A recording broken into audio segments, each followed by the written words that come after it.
Oi pessoal, hoje a gente vai falar de um tema super relevante que é da improbidade administrativa. Você sabia que nem todo erro de gestor público é considerado corrupção ou improbidade administrativa?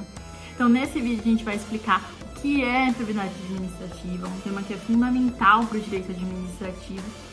Inclusive a gente vai trazer um pouco também sobre como o STF decidiu em um caso importante sobre esse tema e também sobre uma alteração que teve na lei em 2021 que provocou alterações significativas.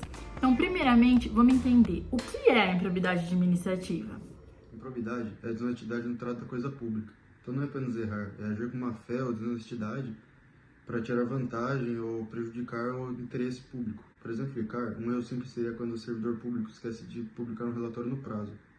Já a improbidade seria quando ele manipula um contrato para favorecer uma empresa amiga.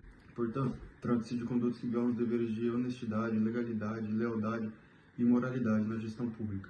Essas condutas são consideradas muito graves porque comprometem o bom funcionamento do Estado e o uso correto do dinheiro público. Por isso, o estudo da improbidade é indispensável para entender como o direito administrativo busca equilibrar a eficiência do serviço público e a proteção da coletividade contra a corrupção. A improbidade administrativa ela está prevista na Constituição, no artigo 37, parágrafo 4º, e na Lei de Improbidade, que é a Lei 8.429, de 92.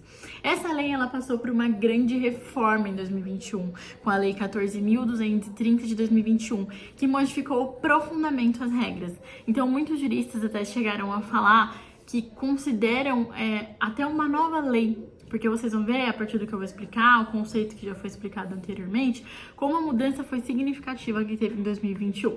Então, antes da reforma, a lei previa que a improbidade poderia ser cometida tanto com dolo, ou seja, tanto quanto o funcionário tinha a intenção de praticar a irregularidade, então ele sabia, ele estava ciente do que ele estava praticando, mas também poderia praticar a improbidade administrativa com culpa.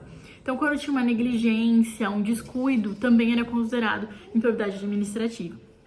Após a mudança, agora, que está valendo agora, a improbidade administrativa só é tipificada quando a conduta é dolosa. Então, só pode ser considerada improbidade o que é doloso. O que significa isso?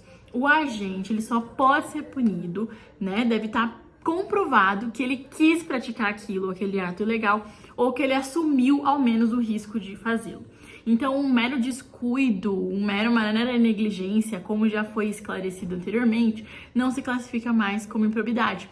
Mas é importante a gente saber que até 2021 era considerado improbidade. Um caso julgado pelo STF, em que a Prefeitura contratou um escritório de advocacia sem licitação para atuar no caso do Tribunal de Contas, o Ministério Público disse que isso era irregular e que não havia singularidade no serviço e pediu punição por improbidade. O STJ aceitou, entendendo que bastava irregularidade, mesmo sem prova de intenção.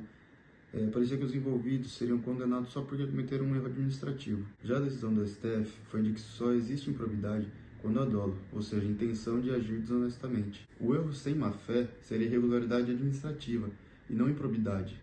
A contratação de advogado sem licitação é possível, mas só se cumprir 4 requisitos. O serviço for realmente singular, houver notória especialização, não puder ser feito pela advocacia pública e o preço for compatível com o mercado. Portanto, a partir disso, hoje a gente tem o quê? Que não é todo deslize que torna um gestor incorrupto. Essa posição, inclusive, está em sintonia com doutrinas hoje super reconhecidas, como da Irene Nohara ou José Carvalho Filho, que destacam que tem a necessidade do dolo para diferenciar o que é erro administrativo de improbidade administrativa. Então, para ser improbidade administrativa, é indispensável que exista o dolo, exista o fazer de propósito. Então, não basta você fazer errado, você tem que fazer errado de propósito para tirar vantagem ou prejudicar o interesse público. Outro ponto relevante para a gente tratar nesse vídeo é que existem 3 modalidades de improbidade. Inclusive, isso não mudou. Então, desde antes de 2021, já eram essas 3 modalidades de improbidade. Então, a gente tem a primeira, que são atos que importam enriquecimento ilícito. É o artigo 9º da Lei de Improbidade. Então, o que é essa primeira hipótese? É quando o agente público obtém vantagem econômica indevida. Então, por exemplo, como receber propina, desviar dinheiro ou usar bens públicos em benefício próprio, tá? Então, envolve esse enriquecimento. Então, de alguma forma, ele tem que se enriquecer, tá? Agora, a segunda modalidade são atos que causam prejuízo ao erário, que é o artigo 10º da Lei de Improbidade. Então, é quando há um dano efetivo ao patrimônio público. Então, é como desvio de recurso, superfaturamento, uso indevido de bens do Estado. Então, já é uma coisa que envolve um prejuízo efetivo ao dinheiro do Estado. E, por fim, a terceira modalidade são atos que atentam contra princípios da administração pública, que está previsto no artigo 11 da Lei de Improbidade, que é quando a gente fere valores como a honestidade, a transparência, a legalidade. Então, ainda que não tenha um dano econômico direto, concreto, há esse desrespeito a princípios fundamentais da administração pública, que tem que ser fundamentalmente respeitados, porque a gente sabe que direito administrativo envolve interesse público, então se há uma violação a um desses princípios, está violando todo o interesse público, toda uma cadeia. Quanto às punições, de acordo com o artigo 37, parágrafo 4º da Constituição Federal, quem comete ato de improbidade pode sofrer por diversas sanções, como, por exemplo, suspensão dos direitos políticos, que aí fica impedido de votar e ser votado, a perda de função pública, indisponibilidade de bens e obrigação de ressarcir o dano ao erário. Além disso, a própria LIA prevê outras penalidades, como multa civil, proibição de contratar com o poder público e de receber benefícios fiscais ou creditícios.